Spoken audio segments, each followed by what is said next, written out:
My name is Adria Cortes, and I'm a Senior Program Manager at the National Council of Juvenile and Family Court Judges. On behalf of myself and my NCJFCJ colleagues on this call, I welcome you and thank you for joining this webinar, Making Reasonable Efforts Findings in a Pandemic. As you can see, we received overwhelming interest in this topic and have a large number of people on this call. Elijah and Lori are assisting me with any technical issues, so please let us know in the chat if you have any problems or any issues. Before we get started, we need to go over a few logistics. First of all, this webinar is being recorded. The recording will be available at a later time, likely on our website. Please email Lori or myself if you're interested in being sent that link once we have it. We'll put our email addresses in the chat. Please keep yourself on mute for the duration of this webinar. We're going to do our best to make sure that it goes smoothly, but there will be a large number of people on this call. So if you could keep yourself on mute, it would help us out a great deal. Please ask questions in the chat. I'll be monitoring the chat. If there's a question that pertains to what Judge Key is talking about at a specific time, I may interrupt him. Otherwise, we should have some time at the end for questions and answers. And at the end, we will post an evaluation. Please fill out our evaluation. It helps us to plan our future trainings and possibly have a second one of these webinars as well. And with that, I would like to introduce Judge R. Michael Key. Judge Key is a juvenile court judge in Troup County, Georgia. He is a past president of NCJFCJ and the recipient of many awards, including Georgia's Amicus Curiae Award, one of the most prestigious awards given by Georgia Supreme Court. So please join me in welcoming Judge Key. Thank you. I'm delighted to be here. About to run out, I'm going to recount votes in Georgia. Just kidding about that, but there's a lot of that going on right now. We're recounting all 5.5 million votes. So. I'm really delighted to talk about reasonable efforts any place, anytime, anywhere with anyone. It is such an important topic. And as we all know, Judge Lynn Edwards literally wrote the book on reasonable efforts. And I'm excited to have such a diverse group of stakeholders participating in this call today. Judge Edwards spoke clearly in his book to judges and lawyers when he said, the reasonable efforts, no reasonable efforts findings are the most powerful tools juvenile court judges have at their disposal in dependency cases, and attorneys and judges should pay special attention to them to ensure that the agency is doing its job to make positive changes in the child protection system, and most importantly, to improve outcomes for children and families. He makes a point for judges and lawyers, but also for all of us, that reasonable efforts is everybody's business. So we'll take that message from him and put it to work. So let me get my slides going. I'm gonna try to drive myself here. Okay, so this is a disclosure. It basically says OJJDP is not responsible for anything I say. I totally understand why they want that warning, but there it is. We said it. Happy birthday to Reasonable Efforts. The actual birthday, this is a little bit late. The actual birthday of Reasonable Efforts was June the 17th of this year. Reasonable Efforts were first created in the Adoption Assistance and Child Welfare Act of 1980 and been expanded since that time. But we planned on having a big birthday party in Georgia for Reasonable Efforts. We really did, but the pandemic got us, so we couldn't do it. So we're sort of celebrating it all year long. I'll be doing a presentation next week at our Children's Summit on Reasonable Efforts. So it's certainly something to celebrate. Okay, this is the learning objectives. Okay. Need to get this thing out of my view. Here we go. The learning objectives. You can read it. I'm not going to read it to you. I will tell you that after I did this presentation for a specific state and review the evaluations, and I do beg you to do the evaluations and be very honest and transparent in your evaluations. It helps me learn how to do a better job at what I do, both in my practice and also in teaching. So please fill the evaluations out and be as critical as you find to be appropriate. One of the judges, one person, may or may not have been a judge, commented that this presentation was really not a presentation about doing reasonable efforts in a pandemic. It was just a basic presentation on reasonable efforts. And I thought about that. And I knew I was doing some of that. As it says, it's a quick primer on reasonable efforts and weaving in the challenges and successes around reasonable efforts in a pandemic. But as I really thought through it, it told me that I need to explain why I did it that way. And one thing that I have observed in my own court, I'm a county of about 70,000, by the way, to give you some sense of my size, about 70,000 in my county.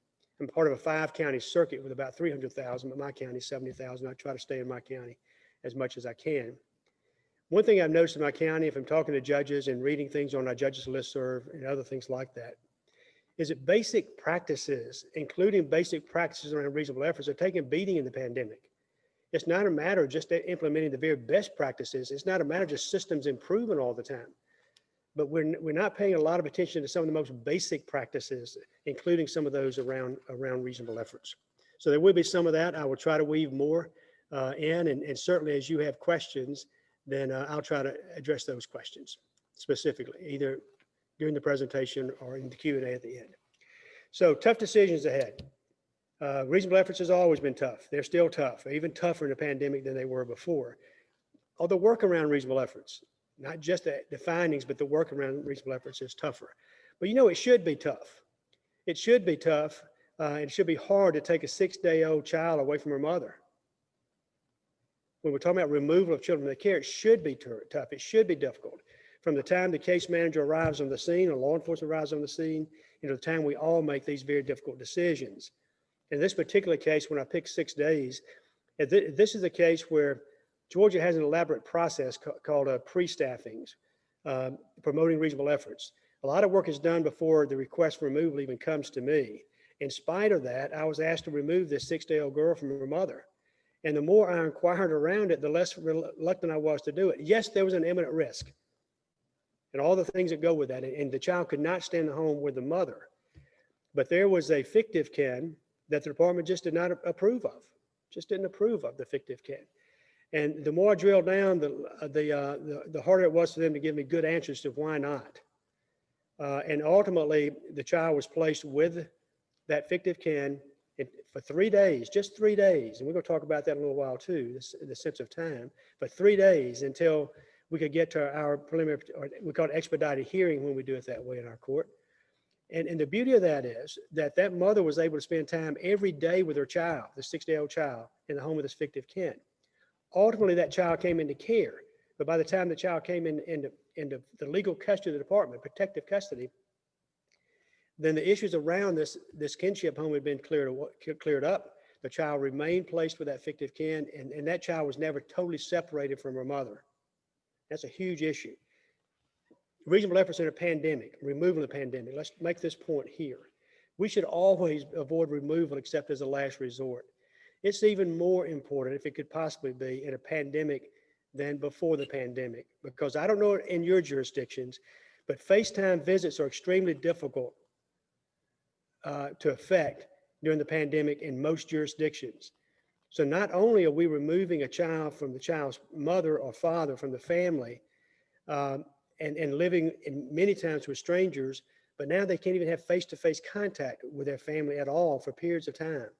The consequences are much greater than they were before because of the pandemic. And because the consequences of removal is much greater, the effort also has to be much greater to keep the family together.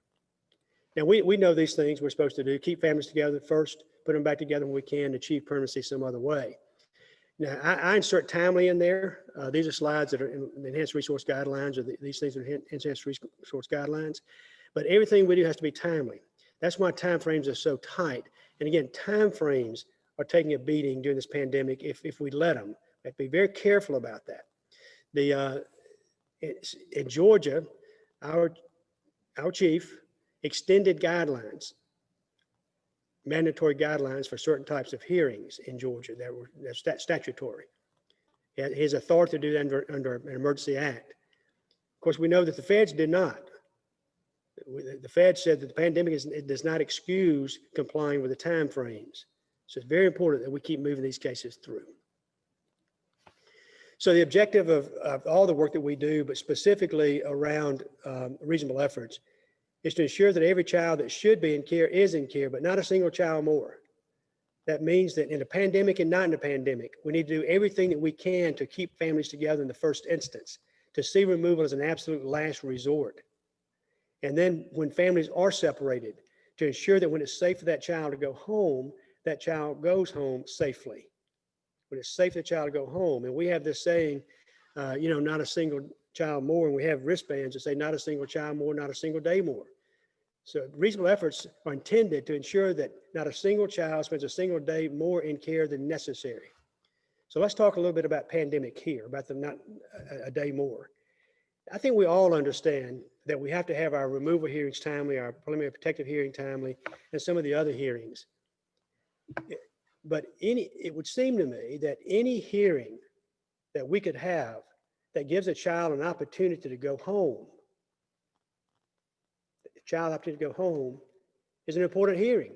It's the kind of hearing that we should not put off, even if we have the authority somehow in our states to do that. And that's one thing I'm seeing in our states.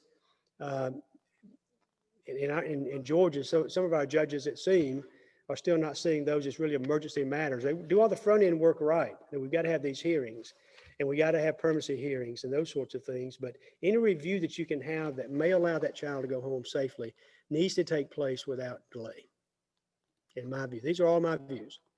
Of course, this is the framework. We all have to worry about a lot of things. We have to worry about federal law, state law, and all the regulations. And I don't know if any of you have ever read the final rule that implemented, called the final rule, that implemented ASFA. I did. I don't know why I did that to myself, but I've read the entire final rule. The regulations are huge, they're complicated, but they have a lot of answers in them. And I've actually downloaded them into a Word document. I can do word search when I have certain topics that come up and questions I have around ASFA in particular. So judicial oversight, the bar's not lower during a pandemic. We don't take it easy on anybody during the pandemic. If anything, we have to exercise more diligent oversight than we did before. And in judicial oversight of reasonable efforts in the system as a whole is not just a best practice, although it is, it's the law. And again, that threshold, that responsibility to exercise judicial oversight and hold the agency accountable and others accountable for their work is just as great, if not greater, during a pandemic than it is without it. Just very quickly, we know that the purpose of reasonable efforts is to prevent unnecessary removals. And when we talk about unnecessary removals, it's not just the removal, but it's the removal or any continued separation of a child from the family and the family from the child. And Congress intended us as judges to take this responsibility seriously. They never thought that we wouldn't take it seriously. So just very quickly in terms of how we're doing, and this is not only the pre-pandemic, but this was an older survey, a combination of two surveys that makes some, I think, important points for us now. And one is, in this survey, out of 1,200 judges, less than 4% had ever made a no reasonable efforts finding, ever. Now, it doesn't tell us whether the average time on the bench of these judges. Some judges may have been on the bench 3 days when they took the survey, and some of them 15 years. But my experience has been, even though in my county we have an agency that does a good job, they do a good job. But I'm not sure any of the agencies do a good enough job so that less than 4% of our judges have ever made a no reasonable efforts finding. Now, there's some twists and turns around that. If we had more time to talk about it, we could. Some judges give an opportunity to cure before they actually make the finding. That may come into play on that. 90% of judges say they either rarely or never make a no reasonable efforts finding. The most shocking one to me is the third bullet. 40% of judges who were charged with responsibility reported making reasonable efforts findings even when the agency had not made reasonable efforts. Even when the agency had not made reasonable efforts. And the reasons given for that most commonly are two. One is insufficient information and the other is funding concerns. Very quickly on those, the funding concern, a judge will tell me, and I had judges tell me this in training, I'm not going to make a no reasonable efforts findings because I'm taking services away from the child and the family. Well, you're not. The burden falls on the state to provide those same services just without a federal reimbursement. But even the one that disturbs me most in terms of not making reasonable efforts findings when the evidence is there is insufficient information. I believe most likely in every single state, the state law provides that the agency has the burden of demonstrating that they have made reasonable efforts. So as with anything else in the law, when you don't carry your burden, you don't win. You don't get the ruling you want. So when you have insufficient information, that falls on the party that's required to demonstrate what they have done, and that's the child welfare agency. I have made no reasonable efforts finding one fairly recently when the department just did not put up the evidence, just did not demonstrate it. And we have to rely on the evidence in court. This is a more recent survey. I won't go into details. This is of one state, a very recent survey, but we're seeing a lot of the same things.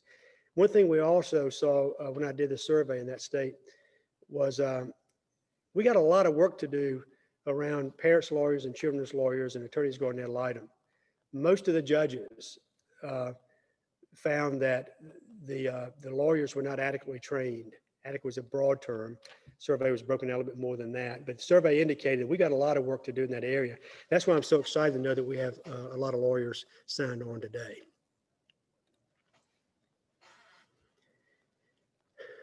And to the judges, you know, we shouldn't be moving targets. We should have a structured decision making process around reasonable efforts that is so sufficiently developed that we can articulate it to people. You're gonna hear this word articulate a lot in the next now 45 minutes, articulating.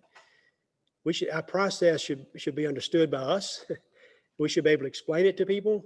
We should be consistent with it, and we should be able to articulate that process. Now, I have the opportunity to do it because I teach on this, but the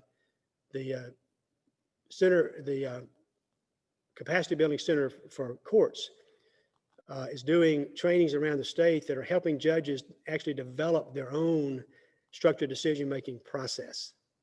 Okay. Now, Congress used the term a meticulous and impartial decision-making procedure. Meticulous, right? It's not something we just do real quick, and we certainly don't rubber stamp. Now, out of fairness to parties and lawyers and everyone else in the process, we need to be consistent with that. You know, I want to tell you that Einstein said, if you can't explain it simple, you don't understand it well enough. So it might say, if we don't understand our decision-making process, I mean, if we can't explain it to people, we don't really understand it ourselves enough. And that would be the same for the roles of all of our folks. Now, during a very brief period between cases this morning, I actually Googled that quote, and there's a dispute of whether or not Einstein really said that. But whoever said it, it makes sense to me. So reasonable efforts. And I want to talk about this within the framework of the pandemic specifically. This one in the next couple of slides. This is just, you know, this is my definition. Doing for the children and families we serve that which we would want others to do for us and our families if we found ourselves in like circumstance. Pretty noble calling, right? When I first started using that in court some time ago, you know, I've been on the bench 31 and a half years, so I talk in decades now, so years, but some time ago, the agency lawyer said, Judge, that's an aspirational definition. That's not a legal definition. Maybe it is and maybe it's not. Certainly in terms of the overall reasonable efforts finding, it may be aspirational, and it certainly does not give us a lot to work with. But I ask you, in your own personal lives, with yourself and your children and your relatives and your friends, hasn't life just been more difficult this year in 2020? Haven't we had to do more problem solving this year than we ever have probably in our lives? And shouldn't we be willing to do the same problem solving for the families and children that we serve as we're doing for ourselves and our families? I'm going to give you just a quick example of that. So Friday before last, we were in court on a post-TPR review, and I review them every 3 months instead of 6 months or a year, but post-TPR review, two very difficult children to place, and they were with a relative, an adoptive resource, a relative, to very young children. Both had significant behavioral issues. The older of the two young children had gone through all sorts of assessments, in fact was on meds, and with the meds that child was manageable and making progress in development. The younger child was evaluated, and this mother, bless her heart, she was at wit's end, and she actually said, if we can't get this child's behavior under control, I'm not going to be able to keep either child because I'm not going to separate them. So this relative placement, adoptive resource, was at risk. And they had an evaluation done of the younger child, and the doctor recommended meds. DFACS legitimately was concerned about that based on the age of the child. So they arranged a consult with their doctor, the doctor they use for these purposes, to try to make sure that children are not medicated when they shouldn't be, or over medicated. I totally get that. Should be done. That's good work. And the testimony, the foster mom, the adoptive resource, said, I think they're having a meeting on it today, and we'll know more. And the case manager spoke up and said that meeting's been put off to next Friday. And I asked him why. I mean, why? They said, because we knew we were going to be in court. Now, let me ask you this. If your child had if you're someone in your life, if you had a consult with a doctor about your child, and you had a court hearing, wouldn't you ask to be excused from the court hearing? Wouldn't you find some way to make it work if it were your child? That's what I'm talking about in terms of problem solving. And maybe this definition does work around a piece of it, and we'll talk about that in just a second. So I'm not going to give a whole lecture on this. It takes a long time to do it, but just to tell you very quickly, this is my decision-making model, and I do that to make a point around the pandemic.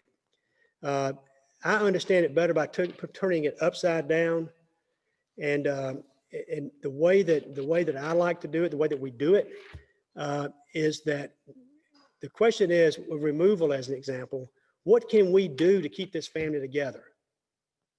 And we don't think about like 3 things and say that, well, we can't do those 3 things. It won't work. It won't keep the family together. You go through your whole list of things, because 1 or 2 things may not work, but 3 things in combination may work. So you go through your whole list of things. Now, in teaching, again, recently, I learned as much in these when people can talk back to me as I do, as I can share, hopefully. But a judge in that other state shared with me, you can't really see this, and I'll be glad to put it out there because they don't mind either. And this is what she uses. This is her reasonable efforts list. And these are all the things that she thinks that they developed together could be available to avoid a removal. And they go down the list. And when I learned this, my county director, DFACS director, is compiling that list. That is, every time we're confronted with a removal, let's look at the list of things and see if we can find some things on there that would work. So for this piece, when you're problem solving, when you're making that list of potential things that might keep this family together, that's where the aspirational definition comes in. I'm not telling you for 1 minute, and don't say that I did, that you should do everything for the children that you serve that you would do for your own child. That's not reasonable. The state should not necessarily be expected to do as much as a parent would do.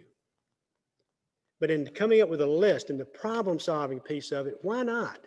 Why shouldn't we be required to think that way? What would I do if this were my child?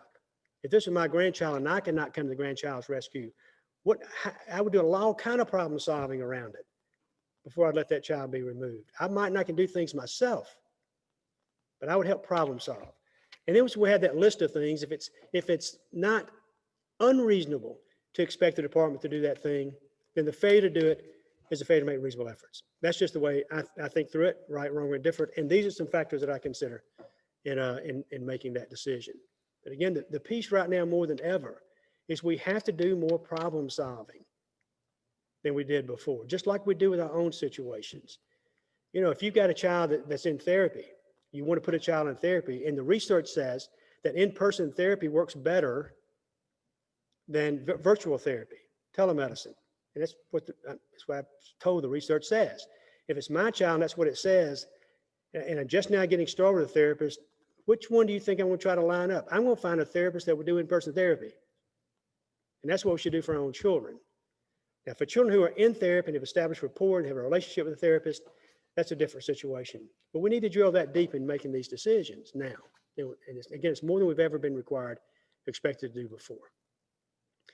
I don't want to spend a lot of time on these. These are tier 1 and tier 2 reasonable efforts, except to say that the tier 1 reasonable efforts, these are my words, the tier 1 and tier 2, but it really comes from a book, Making Reasonable Efforts a Permanent Home for Every Child, which is a great resource. I encourage you to read that.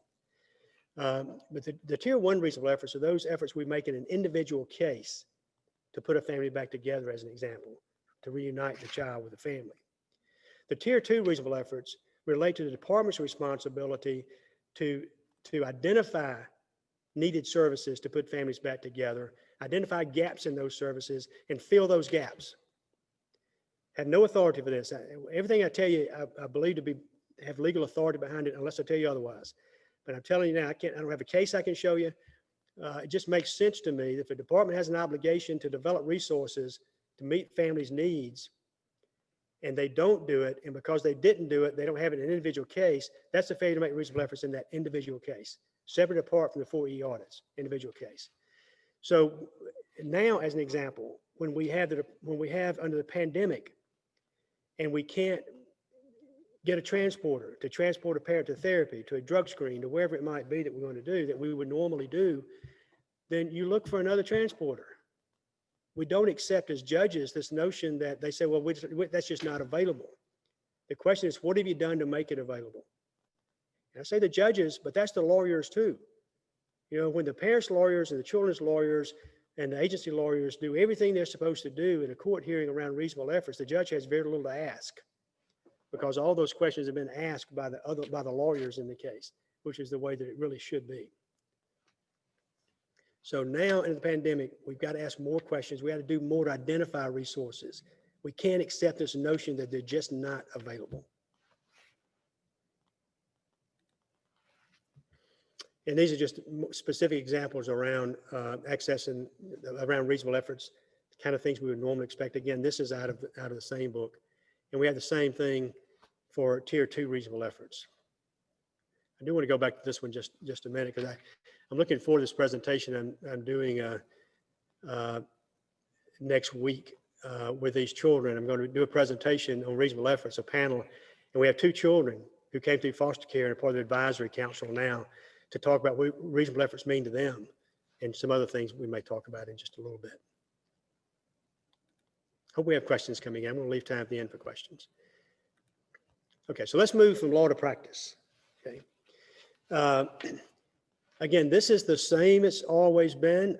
I just think it's not more important. It's just harder to do in a pandemic than not in a pandemic. Conducting a thorough investigation, and this is not just for the agency on the front end or law enforcement on the front end. The investigation of the case begins at the beginning and ends at the end.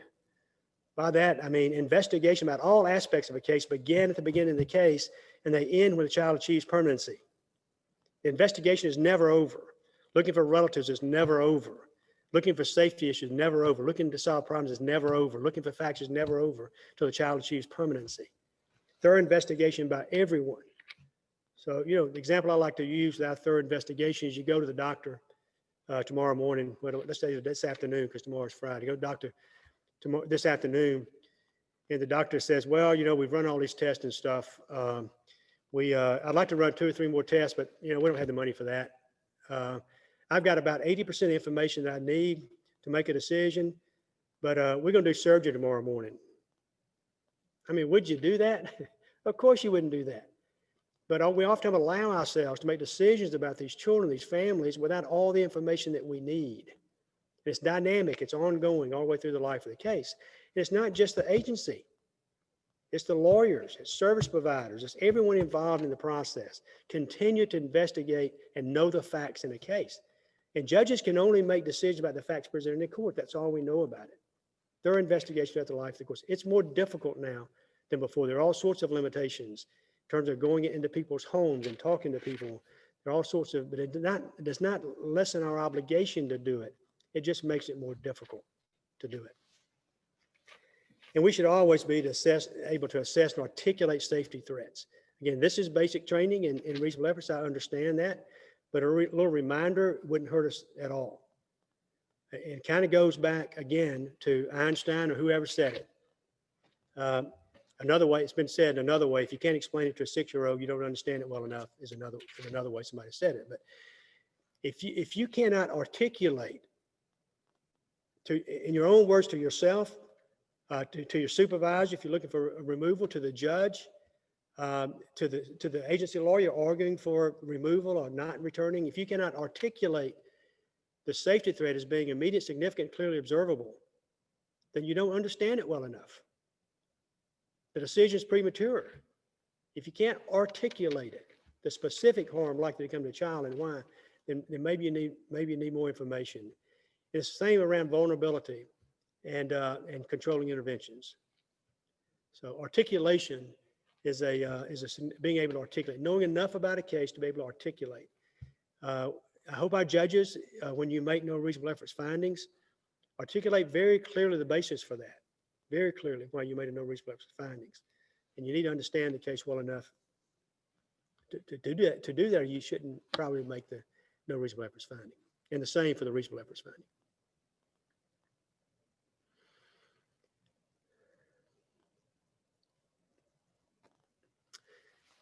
Let me talk about another point here, so I don't forget it around relative searches. Another issue that's been very difficult for us around the pandemic is the return of children home, right?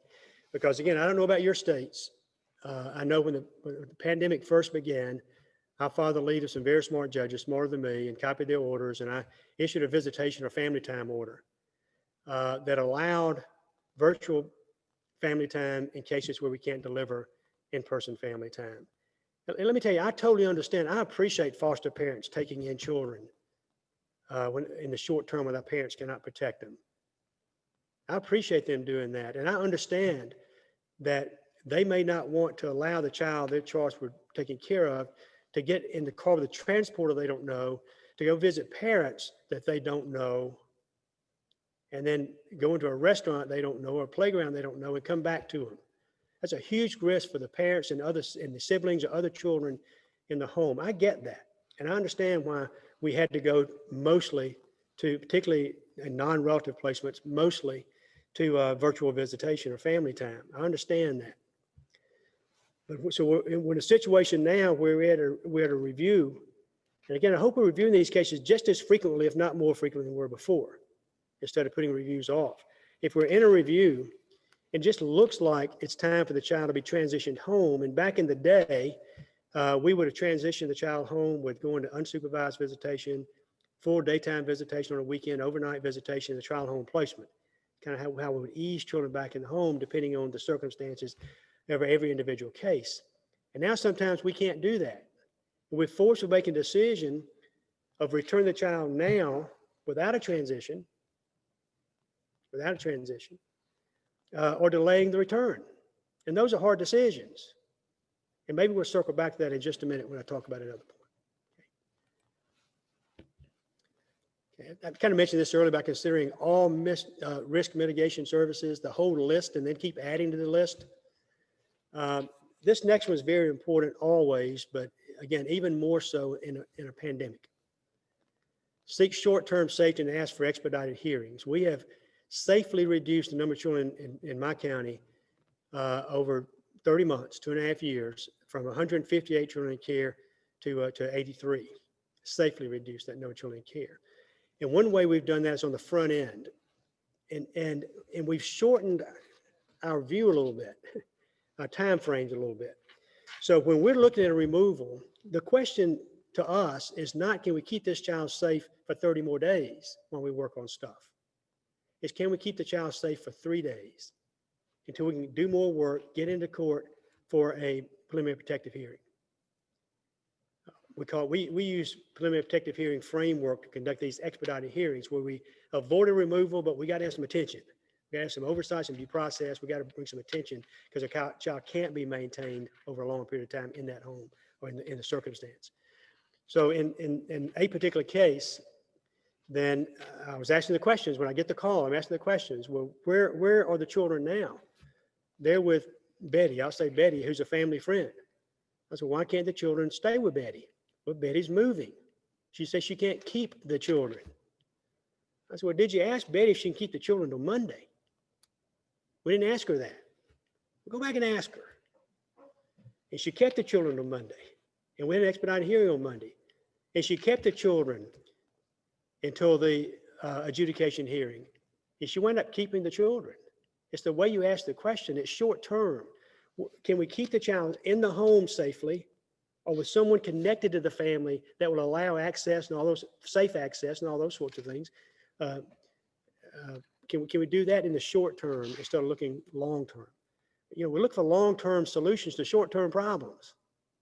Okay, so we've learned a lot around that. And it's more important now because if you remove that child from that situation, it's likely the child is going to be placed with a foster home, a stranger foster home, number one, which is more traumatic for the child, breaking all sorts of connections.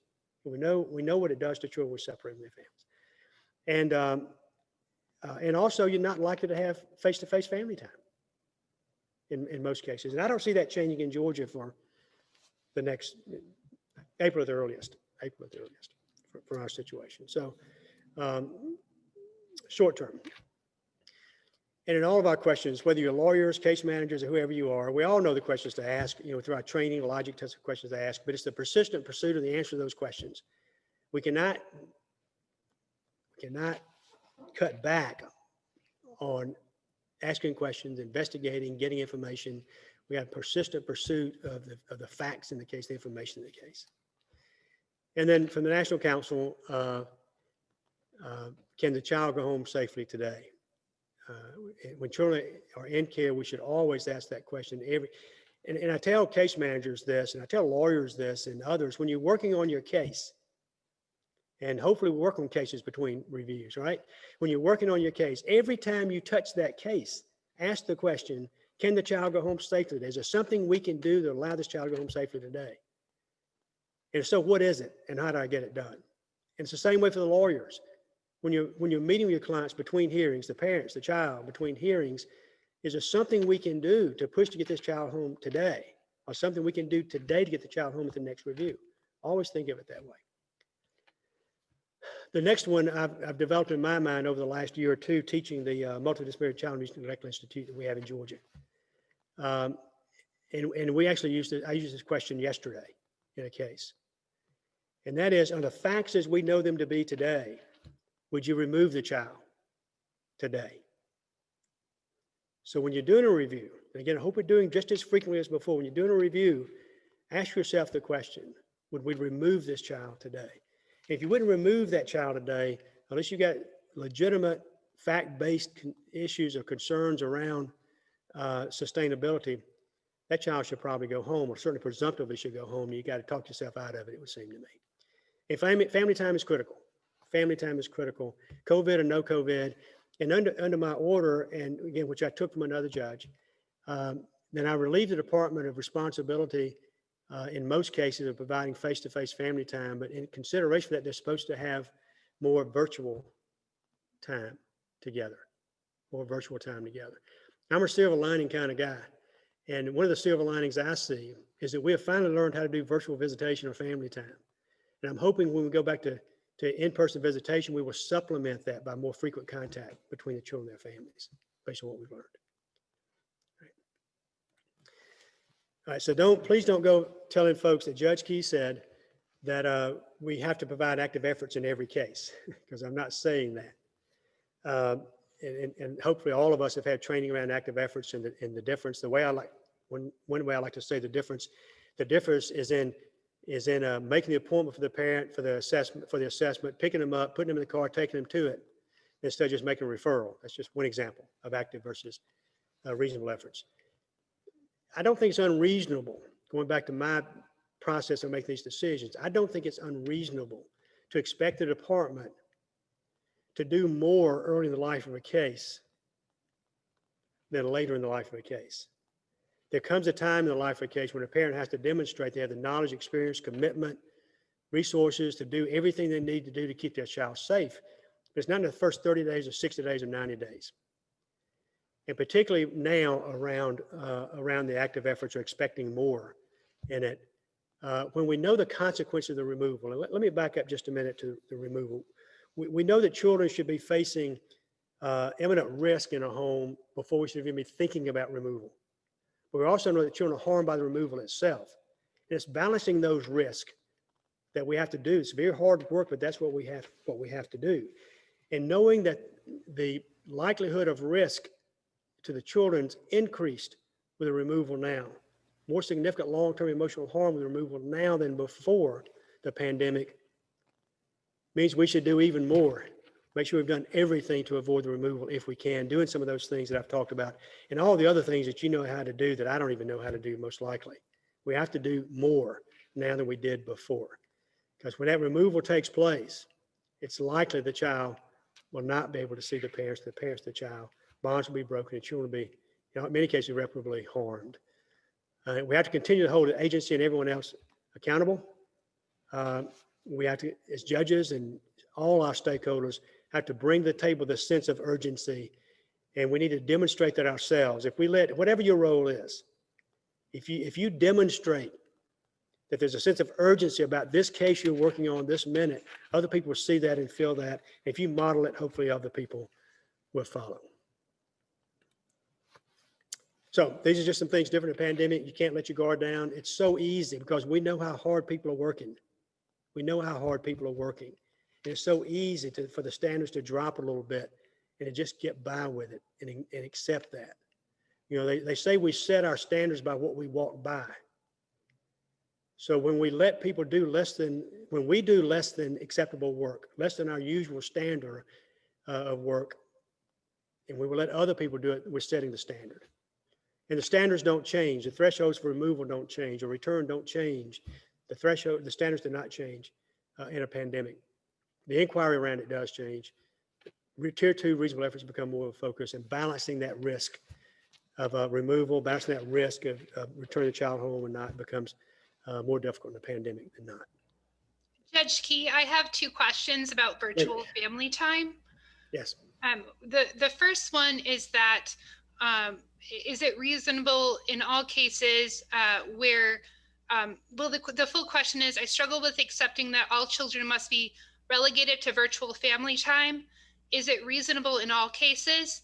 Outside visits, perhaps individual resource families may not be opposed to in-person visits in some instances. I feel like it should be explored on a case-by-case basis, and then asking about your opinion on it. And the second one is around technology. Let me do the first one first, and then we'll come back to the second one. There are no absolutes in this business. Every case turns on its individual facts. And when this pandemic first started, we were all scared to death. We didn't know what to do. We were locked in houses, right? And there was just not a lot of visitation taking place. Just like our county, our state director just stopped drug screening. So I called him, I said, what are you doing? Have you ever heard of a patch? We can do patch. But anyway, on the family time, no. Individual decisions in each one. With relative placements, we've tended to be able to maintain or reinstitute face-to-face visits earlier than we have with non-relative placements. Each foster home is different. Some foster parents not only are willing to do face-to-face, they will facilitate the face-to-face in those. So no, it's an absolute move to purely virtual instead of face-to-face. I did not mean to suggest that at all. It would be unreasonable to make a blanket decision as to any of these matters. Every case is individual. We should never stop pushing for face-to-face family time in accordance with what I'd like to see as our Georgia family time protocol that we revised last year before. We should never stop pushing for that. We just have to acknowledge that sometimes it just can't be done. And I understand the foster parent's perspective, whether that foster parent's a relative placement or a non-relative placement. I don't know if that answered the question or not. If not, tell me and I'll make another run at it. It's not individualized. It's not a blanket thing we can excuse in-person visits. Individual decisions in individual cases. So the question, the person who answered the question says, yes, it was answered. Thank you. And then the second one is, how do you accomplish virtual family time when many families do not have access to technology? Yeah, well, let me say first, I love my county. I grew up here, but we're a fairly poor county. About 70-75% of our children receive free or subsidized lunches in our public schools. We're a fairly poor county. Not only do I preside over juvenile court, I preside over adult felony drug court as well. I've been shocked by how many people have the technology to do it. Shocked. So in my experience in my county, a fairly poor county, it's a relatively small percentage. There are 2 pieces to technology. There's the equipment, there's the bandwidth, there's the connection. connectivity. At least in my county, the overwhelming majority of families that we serve are within a reasonable walking distance even of a McDonald's. Maybe not Starbucks, but McDonald's. Parking lots at McDonald's have very strong bandwidth. They do it because of their pickup stuff, these online orders. You can sit in a parking lot at McDonald's and have a strong connection. Is it unreasonable to expect that the department will facilitate the visitation for parents that don't have it? No, it's not unreasonable. And in fact, in my counties, now frequently the transporter will transport a parent, because our transporters have gotten back to business. They've been back to business for months. And they exercise the safety stuff the best you can in the vehicle, but they will transport parents to a site where a computer is set up or device is set up so they can have family time. The department's not excused for making virtual happen just because parents do not have the devices, the technology to do it. Each individual case, what have they done to make it happen? That's the inquiry. What have they done to make it happen? We don't accept the fact that it can't happen. What have you done to make it happen?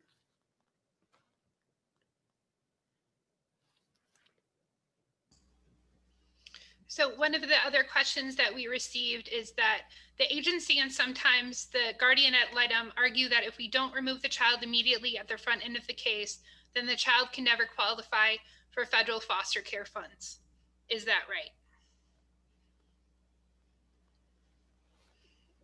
If that's right, I don't understand the question. Maybe I don't understand the question. Removal done the right way sets up the ability to draw down for refunding. Let me, I don't know if I'm answering, I'll give you an example. Another way we have been able to avoid removals of children in our county is to really beefing up and working extra hard on family preservation.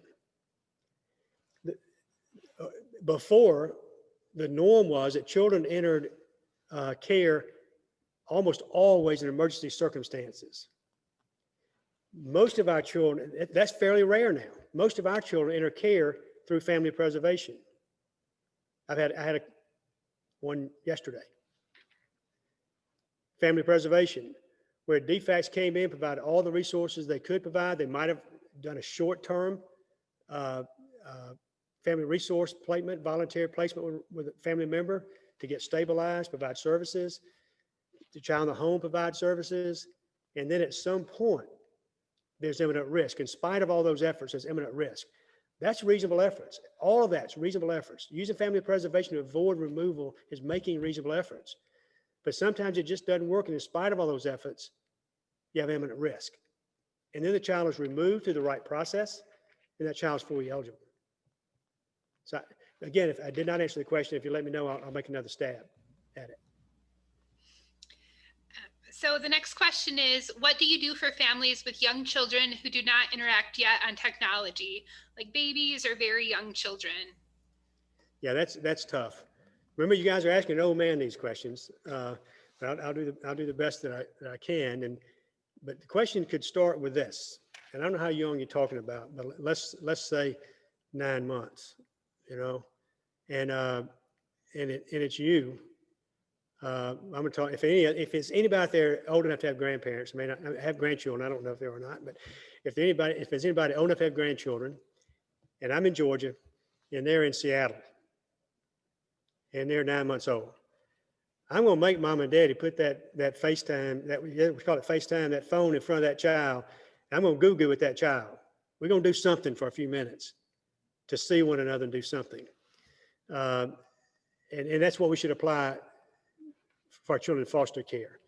So we have an ongoing case. It's funny, some of the questions you guys are asking, we've had this week, and been a full week. We have court almost all day, almost every day. And earlier this week, we have a dad that just would not stay on the phone with his child. Just wouldn't stay on the phone. He's a very young child. Wouldn't stay on the phone. Child was hard to engage. And then I read the CASA report. And I read the CASA report, who described the way she plays hide and seek with a child on the phone. And the child responded. The father had parent aide that was working with him. And one thing she was trying to teach him was how to engage with the child virtually. At all, probably, but they didn't have a chance at all, but virtually. And so, yeah, I mean, I think the department was doing a good job. What they were doing in that case is they were trying to give the father the skills the father needed to try to communicate with the child. And they put them in a position where they can try to make it happen. And maybe the father just didn't have the skill set to do it, but the concept was able to do it, engage. And it may not seem like a lot, but it is. I think we all know that from a child development standpoint, bonding attachment standpoint, it's a lot if you can even get that much. And from the hide and seek game, then you may get something else next time, right? So again, that did not answer the question then. Every case is different. We have to build skill sets, provide technology. We have to have foster parents, whether relative or non-relative, that support that. That's critical as well. So in these cases, I think the department's done a reasonable for the department to make sure the foster parent's is promoting that. It's unreasonable to expect that. So the next question is, how do you assess treatment services that have been moved online? So like parenting classes or counseling? And we have a mixed bag, actually. We have primarily, for DFACS in Troup County, we have one primary provider. And they were resistant initially to go to in-person. They stayed virtual longer than others. We have a public provider called Pathways, our Community Service Board, that moved to in-person, I thought too quickly, actually, when I talked to them, because they do the felony drug court work too. And I said, don't feel pressured by me to do it unless you've got everything in place. I thought they did it maybe a little bit too early, but that's their call. I'm told that therapy, as an example, is more effective in person for most people, not all. Interestingly, self-helps, when I interview parents in family treatment court and in dependency court and also in adult felony drug court, not parents, but there, online actually works better for some of them. Some of them tell me that that going to a self-help, depending on what's going on that day and the stories told, can be a trigger for them. They really struggle with it. And it's different, they say, online. So for some people, online may work better. Our job is to get them the delivery of the treatment services that we have, or whatever service we're talking about, that works best for them when we can. And it kind of goes back earlier. If we got a new case and we got a provider that provides in-person, one that provides telemedicine or virtual therapy on a new case, absent something else that would have to be told by somebody, they need to go to a therapist that provides in person, because generally it works better for most people. You don't want to interrupt existing therapeutic relationships either. So again, there are no easy answers. Everything is balancing out individualized decisions in every case. We do need to encourage the agency gently through reasonable efforts, determinations, to make sure they're developing as many in-person resources as they can, so when we need them, we'll have them.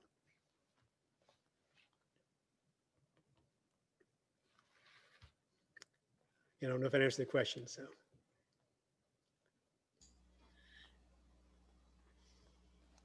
I believe it does. The question around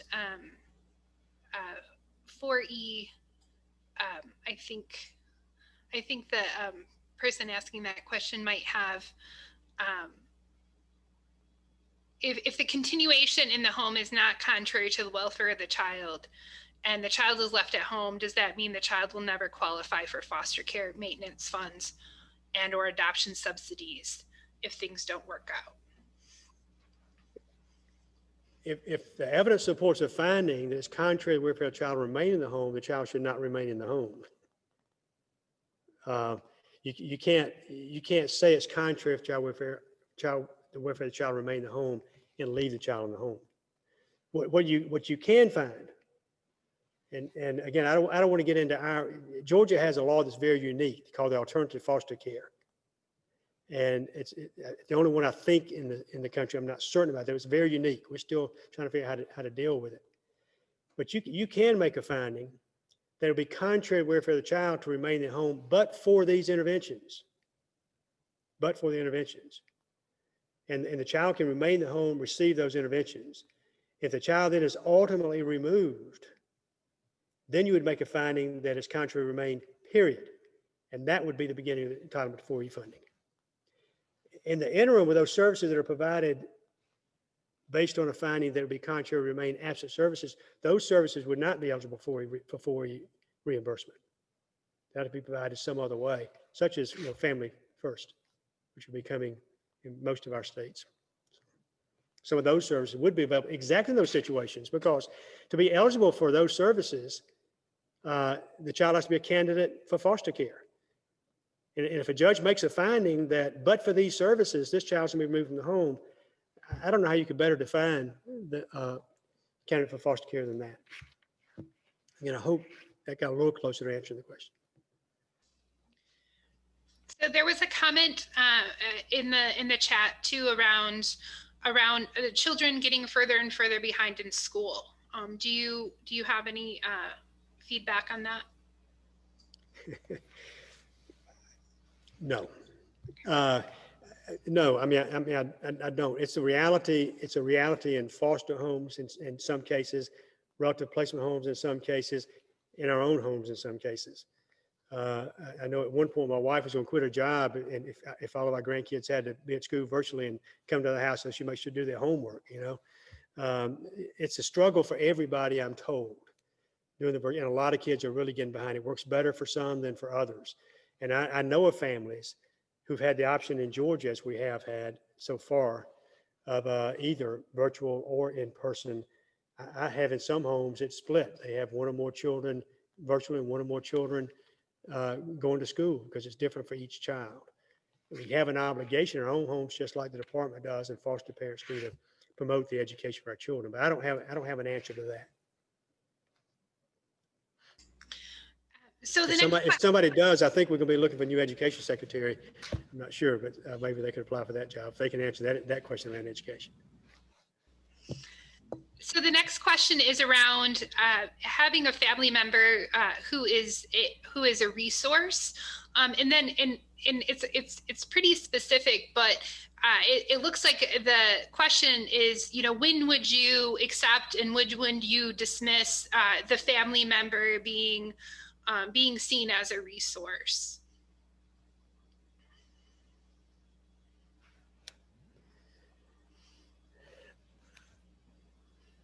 That's too general of a question really to answer.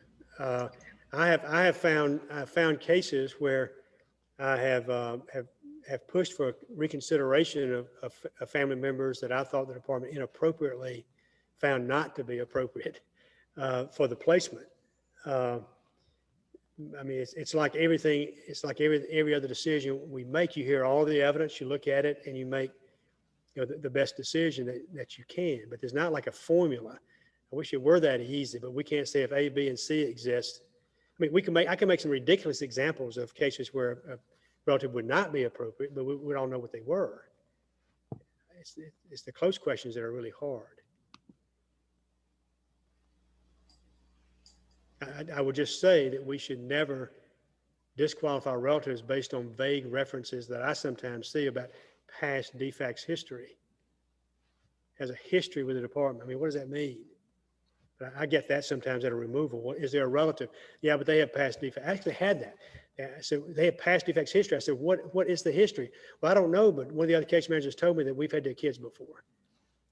So, and again, you ask yourself the question there, is this just for a short term, keep the children safe for a short term? I wish I could do a better answer. Too general.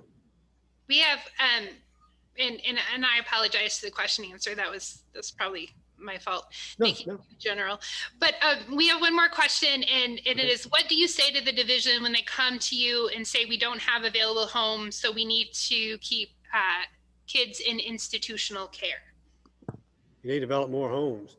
The first thing you need to do in that situation is go back and look at every home you've ever looked at before, because circumstances change. And I do a lot of teaching with a DFACS employee that does, that's her job, is teaching stuff. And we do presentations together. And, she used the example, there was a point in her life that she got in a call that can you take care of your niece, that she just couldn't have done it couldn't have done it. But now she could. So the first thing you do, obviously, go back and circle back to every person that you considered before. Like I said, the search for relatives never ends through the life of the case. You have a responsibility to continue searching for relatives throughout the life of the case. So you go back and look at everybody you've looked at before, either turn them down, do the reasons still exist, that couldn't do it at the time, but might could do it now. That was 16 at the time, but it's 20 now. And then you look for more relatives, knowing all the time that the department has a responsibility to develop these resources. Obviously, we need to be moving children out of institutional care except as a last resort.